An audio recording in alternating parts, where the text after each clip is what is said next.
Coming up on Unpeeled, Where Art Thou, Theater fans? A heart-stopping play returns to the stage. Fans are all in for this star-studded cast. We're falling for these exciting Syracuse activities. And this popular gaming company is saying, let's go to court. All that and more Unpeeled starts right now.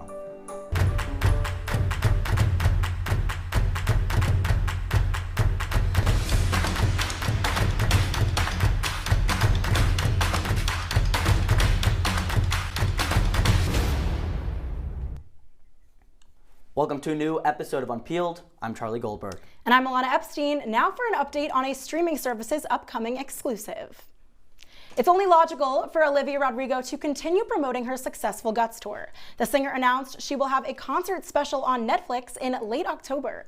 In a statement, Rodrigo said, quote, "For those of you who didn't get a chance to rock out in person, you now have the best seats in the house." The special will cover her performance from LA. Rodrigo will continue the tour until March 2025.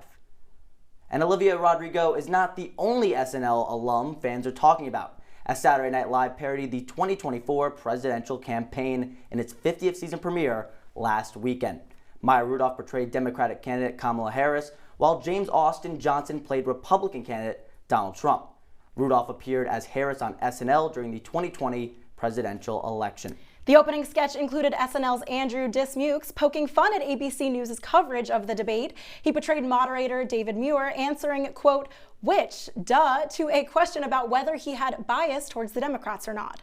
The night consisted of many jabs at both candidates as well as their vice presidents. Now, Charlie, I got to watch this with my family over the weekend and we were hysterically laughing. I mean, they did such a good job bringing some lighthearted comedy to politics because it can be kind of crazy these days. I have to say, I saw Maya Rudolph when she spoke at the Tulane graduation, at my cousin's graduation, and I fell in love with her. She's an excellent comedian and there are 4 new cast members. So it's going to be a really, really good season. Absolutely, and well, you want to watch serious politics on TV, watch 60 Minutes. I don't think SNL is a program for you. Talking Points on CitrusTV, there's your plug right there.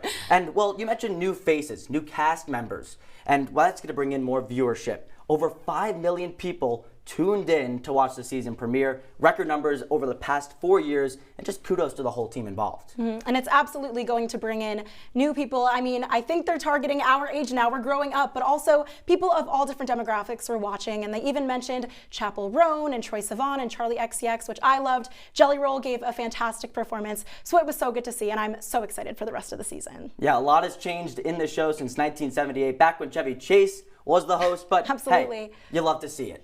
I do. I'm so excited. But staying in New York, TikTok influencer Charli D'Amelio is making her Broadway debut in the musical & Juliet. She'll be playing the dance-heavy role of Charmaine from late October until January 19th of 2025. D'Amelio expressed her excitement on Instagram saying, quote, "This has been my ultimate dream ever since I was a little girl, but it always felt like something I could admire from a distance." Well, from one Shakespeare reimagination to another, Broadway's Romeo and Juliet, starring Kit Connor and Rachel Zegler, officially opens on October 24th.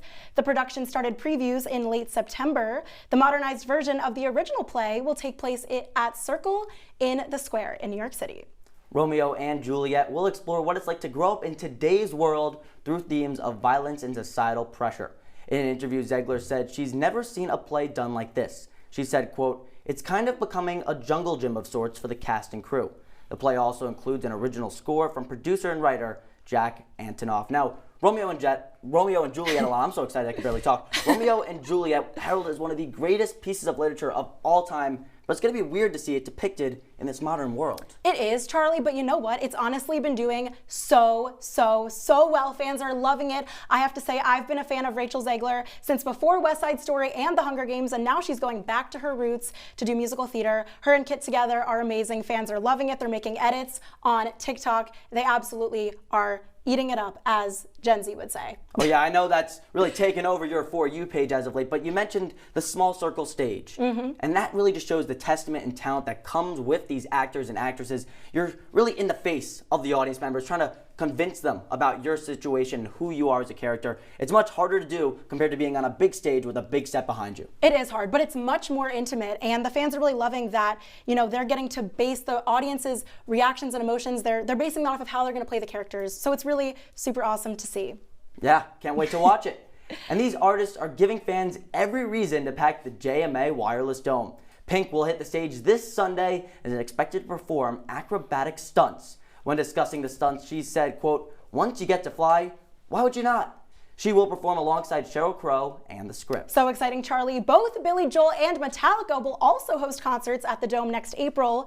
Joel has performed 7 times at the Dome, which is more than any other artist. Metallica has not been to the Dome since 1996, and their concert is nearly sold out. Fans can purchase tickets for both shows this Friday on Ticketmaster. This is so exciting, Charlie. And I have to say, we're seniors now, but we have been so lucky because in our time at Syracuse, we have seen Paul McCartney, Elton John, the Red Hot Chili Peppers, Bruce Springsteen, all of these classic, amazing artists. And I know Billy Joel in April, I will be there. That's right. Before we graduate, I'm scared to think about graduation, but I'm excited to think about Billy Joel. Absolutely, Ilana. It's like the music gods kind of bestowed this on me. They said, Charlie, we're going to congratulate you for your 4 years at Syracuse. We're now going to give you not only one of the greatest heavy metal groups of all time in Metallica, but Billy Joel, the GOAT to me. I live on Long Island, so you know us Long Islanders love ourselves, the entertainer.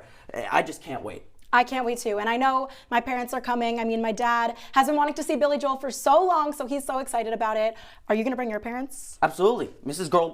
Goldberg will be sitting right next to me alongside my dad. It's going to be an absolute hoot to listen to. Maybe we'll have to get all the Unpeelers together. Everyone needs to be going to this show. It's going to be huge. You know, and they were teasing it as one of the biggest shows, so it definitely will be. But when we return, we're taking a deeper dive into a new show's rotating cast. And this producer turned rapper is possibly facing life in prison. We'll be right back.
One in 3 adults has pre-diabetes. That means it could be you, your favorite brother, your other brother, you, your football buddy, your football buddy, you, your plumber. Breathe right into your foot. Your plumber's masseuse. Yes.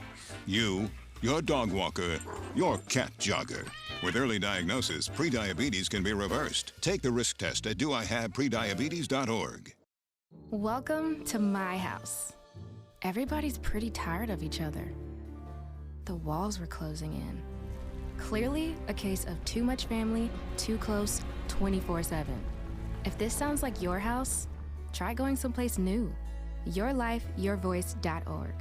You'll find lots of ideas to help you handle the family stresses of being confined to close quarters. YourLifeYourVoice.org. It could help you find a little.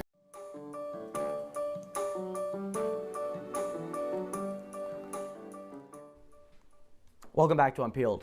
Some of the biggest Broadway stars and Saturday Night Live comedians are coming together in All In, a comedy about love. And, well, here to tell us more and what to expect is our very own Elizabeth Gottlieb. Now, Elizabeth, I know you're all in on All In. Yes. Tell me, what's this play all about? Well, it's from the mind of former SNL writer Simon Rich, and it's a collection of stories about dating, heartbreak, and marriage. And it's actually adapted from the short stories that Rich published in The New Yorker. So these actors are going to play a wide range of characters like pirates, dogs, and even be talking in some British accents.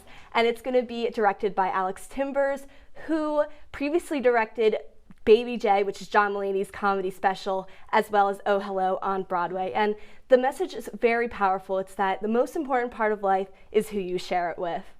That's great to hear. And you mentioned the producer, Timbers. What makes this play different? What's his angle going into this play? Well, this cast is going to be rotating. It's not going to be the same every time, and it's only going to be for 10 weeks. So John Mulaney is going to be leading the first group of stars from December 11th to January 12th, and Lin-Manuel Miranda is going to be leading the second group from January 14th till the end of the show. Now, these are not the only two big names in the cast. It's also going to have Chloe Fineman, Fred Armisen, Renee Elise Goldsberry, Richard Kind, Aidy Bryant, Jimmy Fallon, Andrew Reynolds, Sam Richardson, David Cross, Hank Azaria, and Tim Meadows. Now, this is a crazy combination of both SNL comedians and Broadway veterans. So if you want to see a particular star, make sure to check what days that they're performing.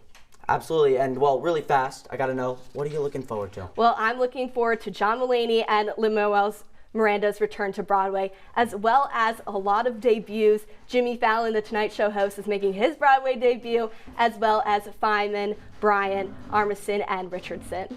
Absolutely. It's going to be crazy seeing Jimmy Fallon on the big Broadway stage. Elizabeth, thank you so much. Elizabeth, that just sounds like the most amazing cast. I'm so excited. P. Diddy has been under fire online and in the law for alleged sex trafficking, among other charges. Riley Underwood is in studio to break down what's going on. Riley? Fun bringing people together from all walks of life.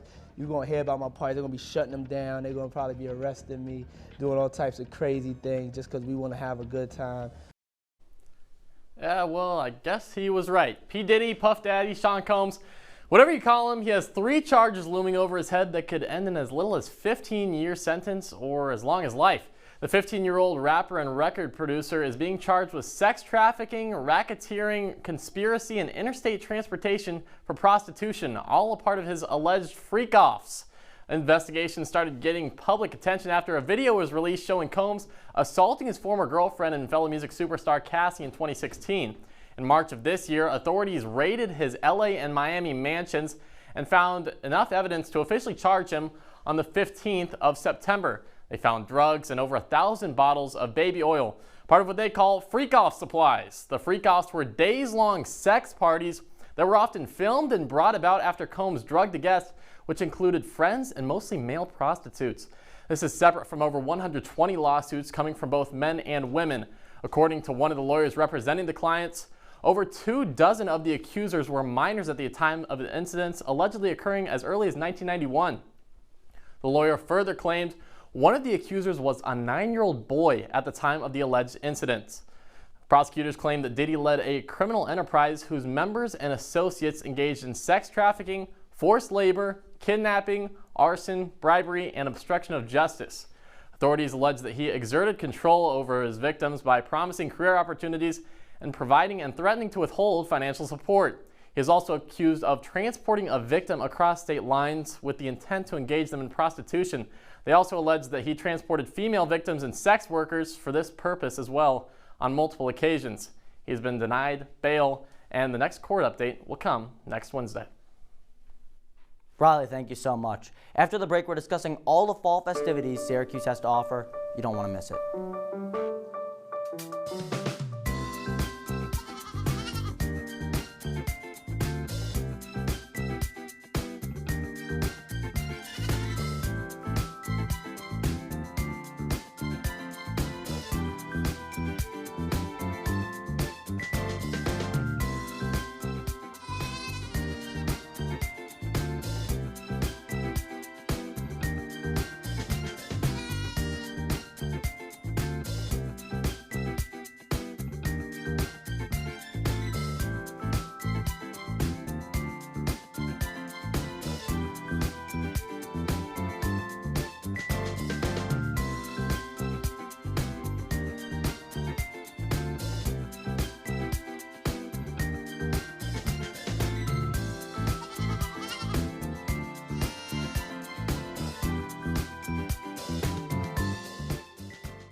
If you love them enough to crawl into a play place to get them to come down,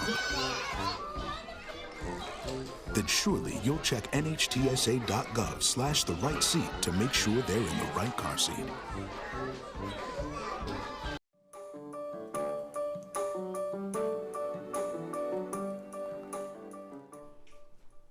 Welcome back to the program. We're officially a week into autumn and Syracuse is full of lots of fall fun.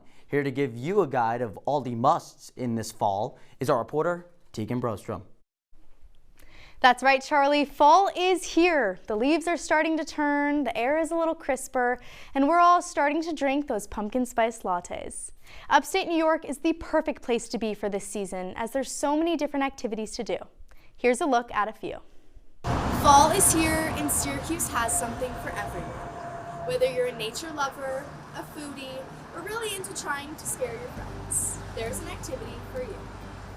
Beacon Skiff, located 30 minutes away from Syracuse's campus, was just named the best apple orchard in the nation. Family owned since 1911, Beacon Skiff offers options to pick your own apples or select them from the Apple Barn, which has over 15 varieties of apples. And experiencing fall foliage is one of the best perks of living in Central New York. October 20th through 24th are the peak foliage dates for the Syracuse area. Green Lake State Park, Onondaga Lake, and Berry Park are all great places to be outdoors and enjoy the fall colors. For the fall-loving foodies, Sweet Praxis Bakery in downtown Syracuse is the place to be. Some of their fall menu options are cider donuts, apple harvest coffee cake, pumpkin coffee cake, and pumpkin chocolate chip muffins. Yum. But it wouldn't be a fall without a bit of spookiness. The city of Syracuse ranks 3rd in the nation for most ghostly environment.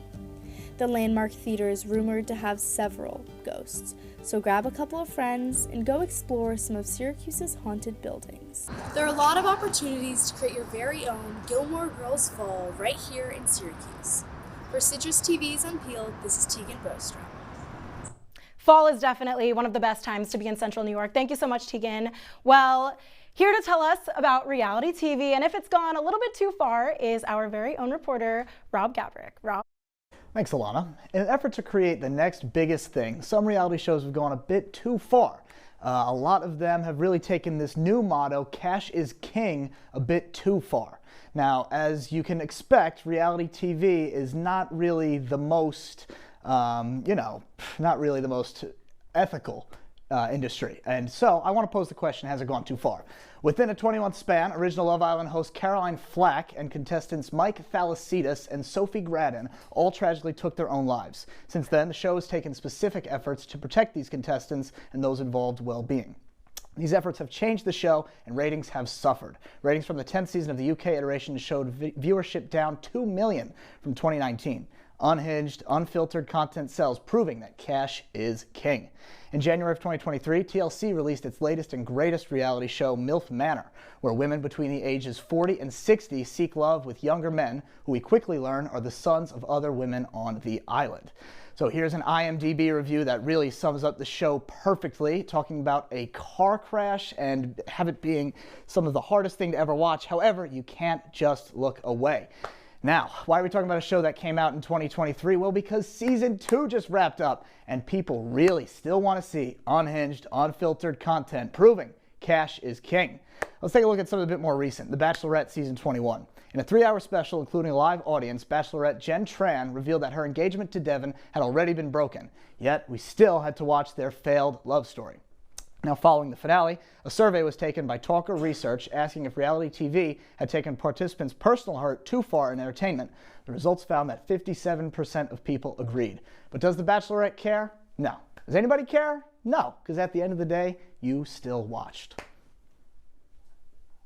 Thanks, Rob. The Emmys are over, but controversy definitely continues. We'll discuss the criticism on an award-winning documentary when we come back.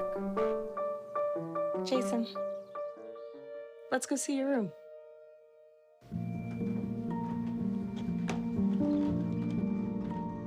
What do you think?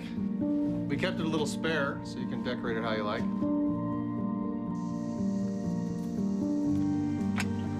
Dinner.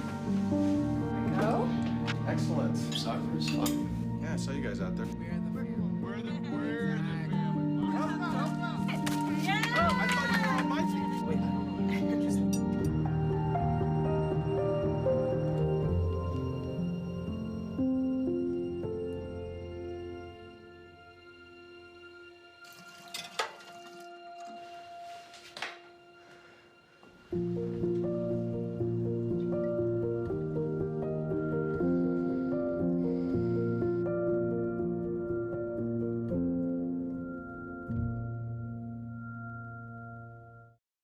My name is Jenna Cooper, and I am the relationship psychologist. My name is Paige Phillips. I am the astrologer, and this is Psych vs. Stars.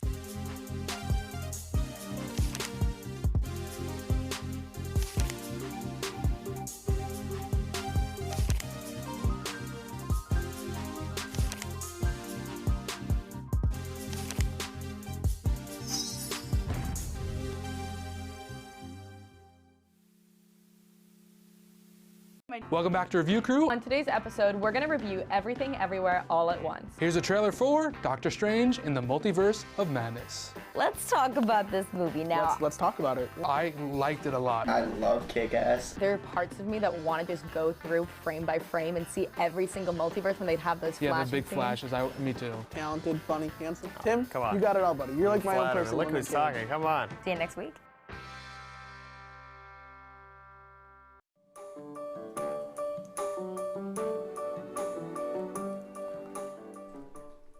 Emmy season is finally over. The untelevised news Emmys were last week, and not everybody is satisfied with the winners. Here to tell us more is red carpet reporter Charlene Nomini. Last Wednesday, Palestinian journalist and filmmaker Bisan Auda won a Hard News Feature Story Emmy for her Al Jazeera Plus documentary, It's Bisan from Gaza and I'm Still Alive. The documentary shows Auda and her family fleeing the Israeli bombardment of their home for supposed safe zone Al-Shifa Hospital at the beginning of the Israel-Hamas war last October. Auda previously won a Peabody Award for the same film. Before October 7th, Auda created video content about Palestinian culture. Now, she documents her and other Palestinians' daily experiences while under siege. However, pro-Israel nonprofit Creative Community for Peace criticized Auda's nomination, claiming she is affiliated with the Popular Front for the Liberation of Palestine, a political movement categorized by the United States as a terrorist organization. Entertainment industry members signed the open letter created by the group, including Selma Blair from Legally Blonde and Will and Grace star Deborah Messing. Auda denies affiliation with the PFLP, and Television Academy President Adam Sharp defended her nomination in a letter to the president of the CCFP, Ari Engel, saying the Academy was unable to find evidence that supported the allegations against Auda. He also said past nominees have also been controversial, but were honored, quote, in service of the journalistic mission to capture every facet of the story. The CCFP still claims that Auda is part of the Popular Front for the Liberation of Palestine, saying her award undermines the values the Emmys represent. Public responses to the film itself are still coming in. Ilana? Charlene, thank you so much. Well, after months of back and forth, Nintendo has finally decided to take action against Palworld. Here to explain why the gaming giant is suing the young startup is our esports reporter, Nathaniel Cunningham. Nathaniel, I'm so excited to talk to you about this. Thank you for having me. So what is this lawsuit that was filed? What's it all about? Well, so originally when Palworld was released back in 2024, there was the original thought, okay, they're going to sue them for copyright infringement. That's not what's going on. They're in fact suing them for game mechanical infringement. It sounds crazy, but Nintendo is saying you copied what we created in mounting on characters, so we're going to sue you for it. It seems a little ridiculous, but when you're a game giant like Nintendo, you can kind of do whatever you want. Well, what is this outcome going to mean for games? Well, it's weird because we've seen game mechanics be patented before. We've seen other companies or other games like Crazy Taxi, and we've seen other, gaming giants like Mass Creator. They've all patented mechanics before, but this is the first time a big AAA company like Nintendo is, and excuse me, Ilana, but I have to talk to the fans here for a second. In over 100 years that Nintendo's been alive, they've lost one lawsuit. Ever. Think about that for a second. One. That's crazy. When they take somebody to court, they do not lose. To see a AAA company take somebody and say, we're going to sue you, it means that other AAA companies think that they can do this as well, and they might be able to get away with it. That's so interesting, and I really appreciate you giving the backstory, but now I'm curious, what has the response been by the audience? Fans are not liking it. It doesn't make sense. They're saying, why are you taking a mechanic? If it was copyright, they could see one thing. But the fact that you're saying you can't do what I created hinders games from growing. And when you see creators like the Pirate Software, one of the biggest creators on Twitch, he had some choice words about it. You can just listen to what he said. You have patented a mechanic 2 years after a competitor has put it into the market and then sued them for it. Not a fan of that. Not a fan of that. I'm not a fan of patenting mechanics in games in general. Well, thank you so much, Nathaniel. When we return, this artist is keeping one of her songs, one of her short and sweet songs, out of the show. Don't go anywhere. We'll be right back on Peelers.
Did you know dragging chains can spark a wildfire?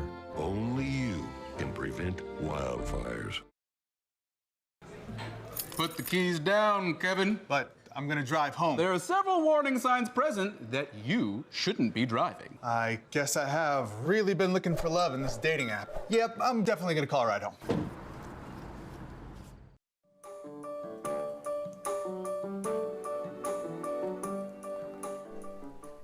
Welcome back to Unpeeled. Pop singer Sabrina Carpenter is no nonsense on her short and sweet tour. The tour began on September 23rd and has been extremely successful. However, some fans have been divided over the singer's omission of a fan favorite. You said it, Ilana. Carpenter is known for creating a unique outro for her song Nonsense at all of her performances, but has not done so during this tour. Instead, a message is projected on the screen that says her program is experiencing technical problems. So we thought it would be fun to guess some of her previous outros right here on Unpeeled. Let's do it. Let's do it. Charlie, I'm not gonna lie, I feel so ready. I have seen all of these videos. I love this, and I'm kind of sad that she's not doing these outros on this tour, but I think she's very creative and she's got some other things going. So let's do the first one. All right. You wanna read it? You're so hot, I must proceed with caution. It's wicked awesome to be here in blank. If your ex wants you back, it's gonna cost him. Boston or Austin? Well, somebody's in trouble there, but Boston. I'll take Austin. Let's see. Ha! It's a point for me. See? You can see like half the word. All right. I was like, where am I supposed to look? Okay, it's Boston. All right, that's you. It's 1-0. Let's see who gets this next one. I'll read it. I see a hot boyfriend in my future. I can never get a job at blank. Vancouver, you just can't get any cuter. I feel like I know I saw this one. I see a hot boyfriend in my future. I can never get a job at... I need a hint from someone. I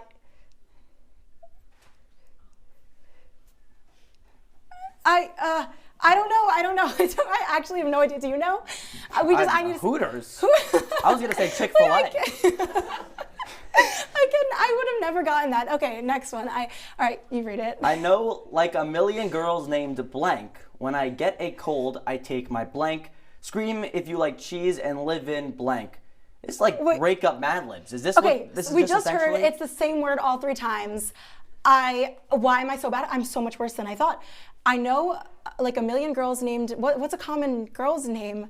When I get a Shelby, cold. Sarah, Ilana, Jane, Jacqueline. Ilana, it's not you just named, when I get a cold, I take my medicine. I don't know. Medicine? I can never live in Madison. Wait. Wisconsin. Okay, all right. Well, unfortunately, that's all the time we have with you on Unpeeled tonight. Thank you for tuning in. Make sure to follow us on all of our socials at CitrusTV on X and at Unpeeled_Syracuse on Instagram. I'm Charlie Goldberg. And I'm Ilana Epstein. We'll see you next Wednesday live at 8 p.m. From all of us here at Unpeeled, stay classy, Syracuse. Madison.